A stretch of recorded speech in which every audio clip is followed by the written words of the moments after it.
Self-development books are going to be a huge waste of time, money, and energy until you know this one thing. So first of all, you need to pull up your human design chart. You simply need your birth date, exact time, and location in order to get this map of your energy. And then you're going to see within your energy centers what's colored in versus what's not colored in. So anytime you're engaging with a self-help book like Atomic Habits by James Clear, for example, you kind of need to know what energy you're tapping into and whether you are trying to release conditioning or release your not self. So if you have a center colored in and it's not working quite right, then we're going to call that conditioning.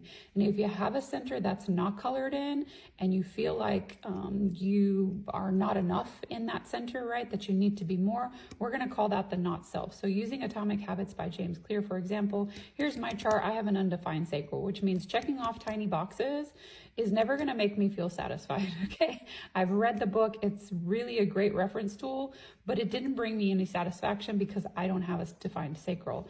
I need to look for books that talk about health and sustainability, how to set goals, how to move things forward in healthy ways, doing things habitually.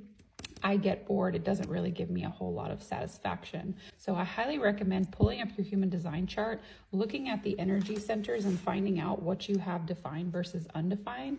Anytime you're getting ready to engage in a self-help book or something along the lines of self-development, see if it's something that you can consistently sustain via your defined centers, or if it's somewhere where you feel like you're not enough and you're trying to be something that you're not. So if you're not sure what each of the energy centers mean, I do have a map of all of the energy centers and their basic meanings. And this personalized report, it's $27, so it's based on your chart specifically, will also tell you how to set boundaries and release not self in your undefined centers, and then how to consistently affirm your defined centers. It'd be something worth looking for, especially as you're setting goals for next year.